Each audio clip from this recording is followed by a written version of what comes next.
Vous voyez la photo qui est derrière moi, ce maître. Ce maître s'appelle Rav Ovadia Yosef. C'est un maître Ovadia. C'est quoi Ovadia? C'est quoi Ovadia? Ovadia.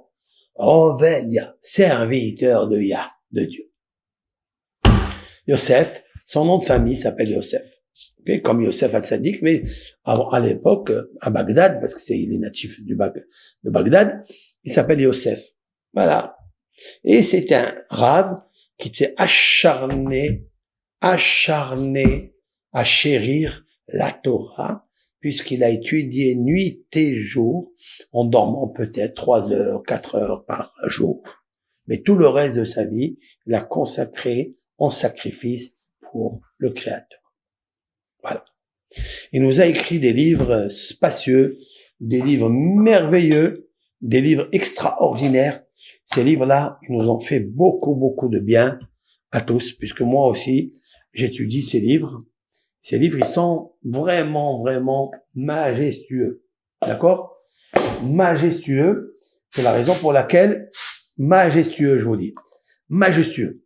J'ai étudié ces livres parce que ces livres sont remplis de beaucoup de halakha, beaucoup de lois. Il a un livre qui s'appelle Yabiya Omer. Et Havedat. Ce sont des livres, je vous explique en hébreu. C'est-à-dire que c'est Yabiya Omer. Yabiya Omer, ça veut dire l'expression, la diction de la Torah. Voilà. Et Havedat, ce sont les conseils de la nuit. Parce qu'il a étudié le jour, mais le conseil, c'est-à-dire la réflexion dans la nuit, toute la nuit, il s'est mis à l'intérieur de l'étude de la Torah. Sa spécificité du Rav, d'abord l'étude de la Torah. Deuxième chose, l'éducation de ses enfants, avec sa femme qui s'appelle Margalit. Margalit, elle s'appelait comme ça, qui lui a dit, écoute, mon mari, voilà, je veux me marier avec toi, mais je sais que tu vas pas te balader, ni dans ici, ni là. Eh bien, je t'accorde tout.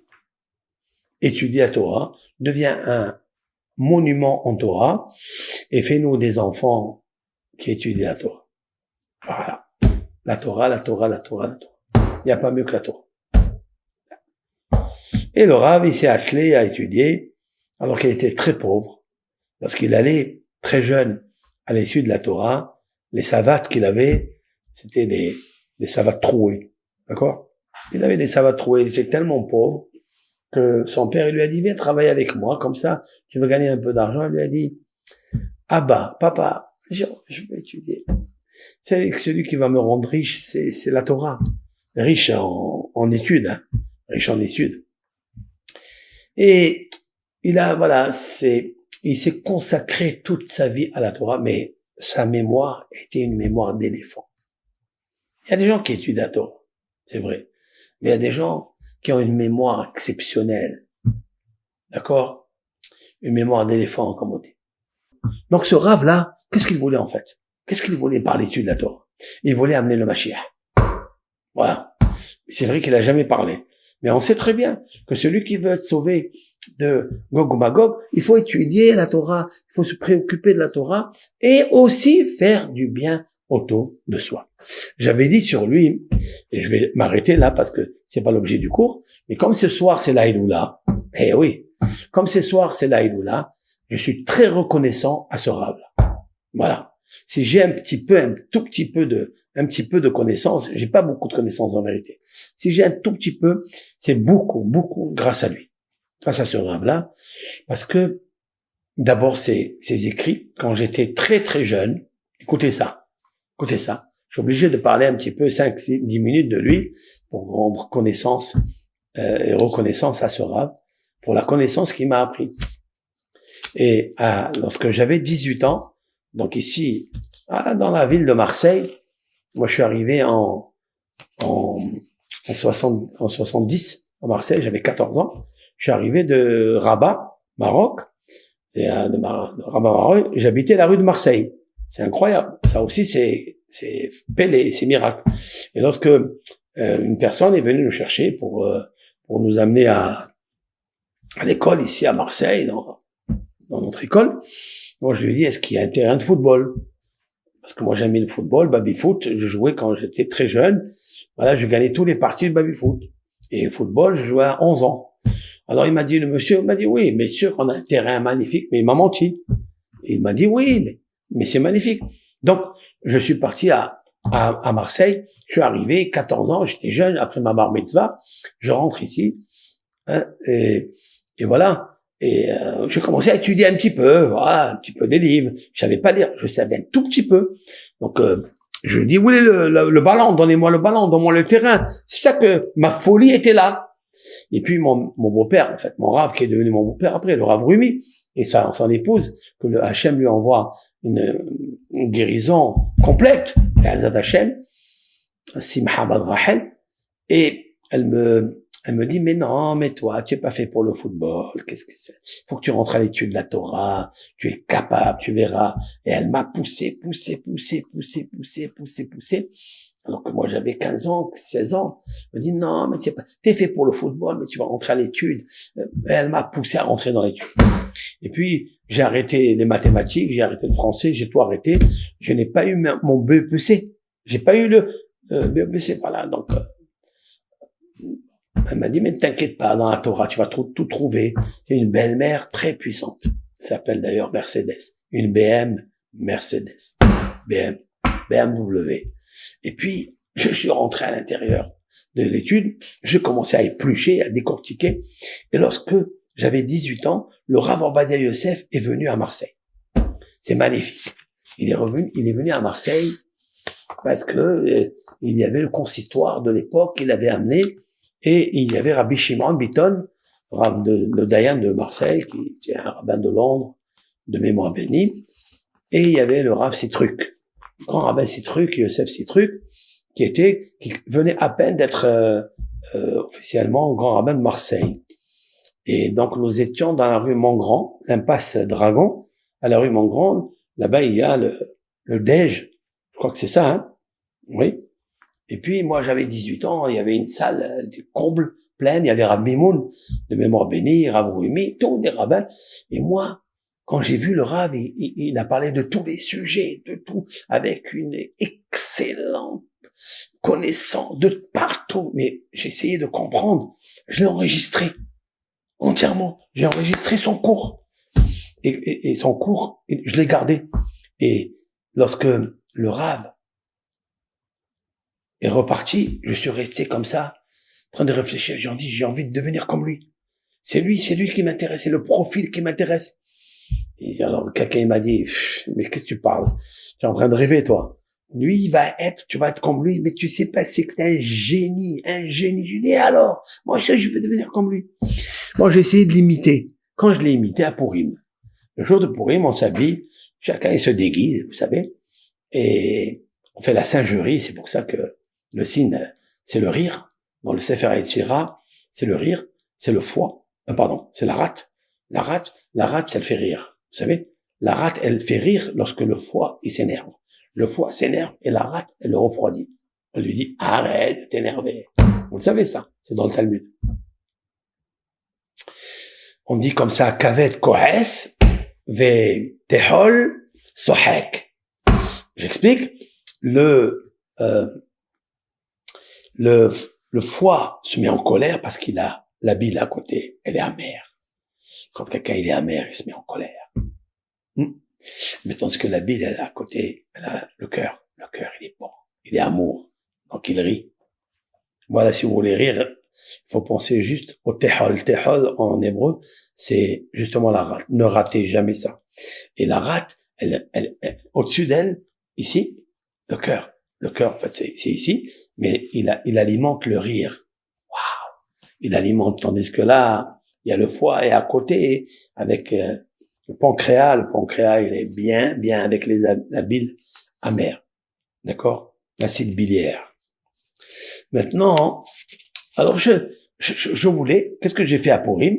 Je me suis déguisé, je voulais imiter le Rav. J'ai répété tout le cours qu'il avait dit.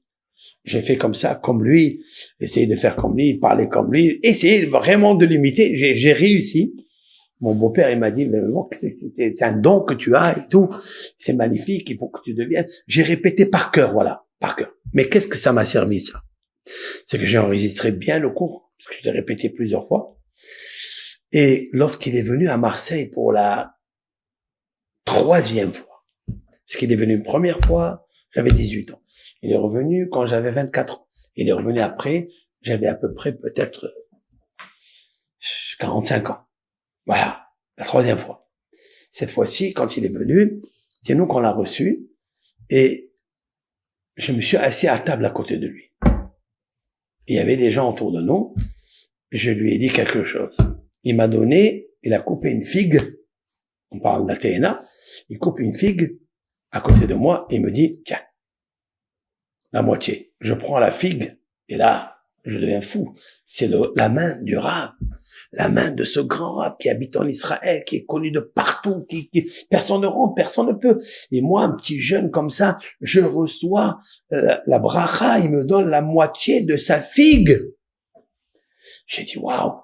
J'ai pris la figue, je l'ai mangée avec une bracha, j'ai dit, pourvu qui m'a influencé par sa bénédiction, qui me donne cette figue que un jour, si Dieu veut, eh bien, mon esprit, il va devenir intelligent, etc. Voilà ce que j'ai souhaité. Alors il m'a dit, tu peux me dire quelque chose? Et c'est là où les gens qui étaient autour, il y avait des gens des politiques, etc. Et moi, je parlais avec lui, je lui ai dit, je peux vous répéter tout le discours que vous avez fait un jour, quand vous êtes venu il y a, etc., de l'année, donc 45 moins 18, je ne sais pas. Il m'a dit, ah bon, tu peux me répéter ça?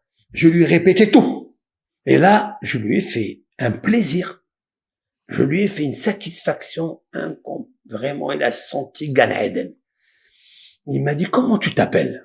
Je lui ai dit, je m'appelle Menahem Berosh. Il m'a dit, combien je t'aime, combien, écoute-moi bien. Il me fait comme ça. Écoute-moi bien ce que je veux te dire. Un jour, tu vas écrire beaucoup de livres. Un jour, tu vas faire beaucoup de discours. Un jour, comme ça, il me fait. Et moi, j'étais jovial. Ça s'est réalisé. Il y avait le président de Marseille, c'était Tzvi Amar.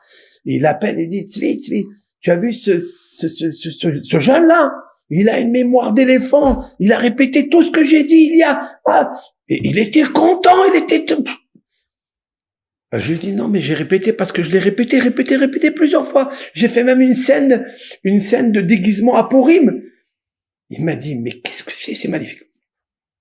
Et donc, j'étais tellement content de ça, chers amis, vraiment, je vous dis la vérité, que je peux pas oublier. C'est un Rav qui nous bénit, un Rav. Et puis après, quand je suis sorti, je suis rentré chez moi. J'ai dit, voilà ce qui se passe. Même mon fils, j'ai un enfant, au Hachem, s'appelle Eliaou, au nom de mon beau-père, Inon Obadia Yosef. Je l'ai appelé au nom de ce maître.